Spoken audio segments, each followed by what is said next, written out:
আসসালামু আলাইকুম। আজকে আমি নিয়ে আসলাম চিকেন স্ট্রিপ। এর জন্য একটা বলে আমি নিয়ে নিব 1/4 কাপ ফ্লাওয়ার, এর সাথে অ্যাড করব 1/4 কাপ পানি।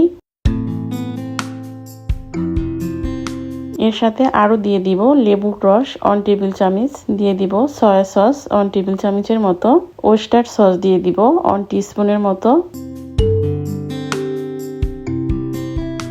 দিয়ে দিব পাপরিকা পাউডার 1 টিস্পুন, আদা রসুনের পেস্ট দিয়ে দিব 1 টিস্পুন, ব্ল্যাক পেপার দিয়ে দিব 1 টিস্পুন। এবার এই সমস্ত উপকরণ আমি খুব ভালোভাবে মিশিয়ে নিব।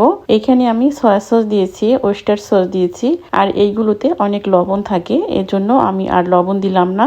আর এইখানে আমি কিছু চিকেন হাড় ছাড়া এগুলো কেটে নিয়েছি লম্বাটে করে। এরপর এই চিকেনগুলোকে আমি খুব ভালোভাবে মিশিয়ে নিব ব্যাটারের সাথে।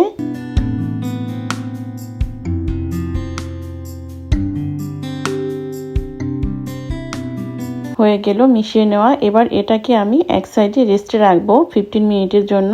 এই ফাঁকে আমি বাকি উপকরণগুলো রেডি করে নিব। এর জন্য আর একটা বলে নিয়ে নিলাম 1 কাপ ফ্লাওয়ার, এর সাথে অ্যাড করব 3 টেবিল চামচের মতো কর্নফ্লাওয়ার,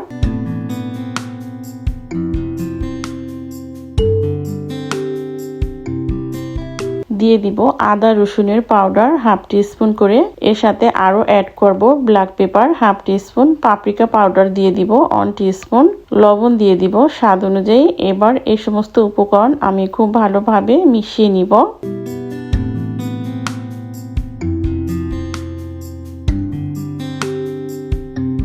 মিশানো হয়ে গেলে এটাকে এক সাইডে রেখে দিয়ে আর একটা বলে আমি নিয়ে নিব 1 কাপ ফ্লাওয়ার, পাপরিকা পাউডার দিয়ে দিব 1 টিস্পুনের মতো, দিয়ে দিব রেড চিলি পাউডার 1 টিস্পুন, লবণ দিয়ে দিব স্বাদ অনুযায়ী, আর 1 টিস্পুন দিয়ে দিব বেকিং সোডা, আদা রসুনের পেস্ট দিয়ে দিব 1/2 টিস্পুন, আর আজওয়াইন দিয়ে দিব 1 টিস্পুন। এর সাথে আরো অ্যাড করব 2টা ডিম।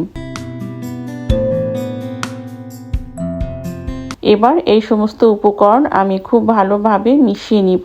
এখানে আমি ঘন থকথকে একটা ব্যাটার বানাবো, এই জন্য আমি নর্মাল টেম্পারেচারে পানি দিয়ে দিব পরিমাণ মতো। দেখুন ব্যাটারটা ঠিক এরকম হবে। হয়ে গেল আমার এটা বানানো। এবার আমি চিকেনগুলোকে ভেজে দেখাচ্ছি। এই চিকেন স্ট্রিপগুলো আমি সরাসরি তুলে নিয়ে ব্যাটারের সাথে কোট করব। দেখুন এইভাবে ব্যাটারের সাথে কোট করে নিতে হবে। এরপর এই চিকেনটা তুলে নিয়ে আমি যেই ফ্লাওয়ারটা রেডি করেছিলাম সেই ফ্লাওয়ারের সাথে কোট করব। এইভাবে হাত দিয়ে চেপে চেপে এটাকে কোট করে নিতে হবে। আর এই চিকেনটা আমি ঝাঁকিয়ে নিয়ে এক্সট্রা ফ্লাওয়ারগুলো ফেলে দিব। সেম ভাবে সবগুলো চিকেন আমি কোট করব, আর সাথে সাথেই তেলে দিয়ে দিব।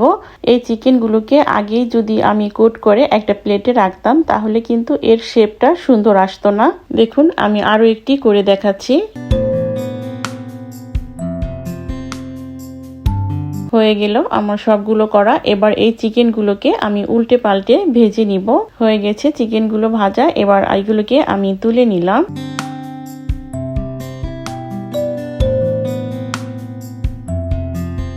হয়ে গেল আমার চিকেন স্ট্রিপ। এটা কিন্তু রেস্টুরেন্টের থেকেও খেতে অনেক বেশি মজার হয়। আজকে এখানেই শেষ করছি। নেক্সট ডে ফিরে আসবো নতুন কোনো রেসিপি নিয়ে ইনশাল্লাহ।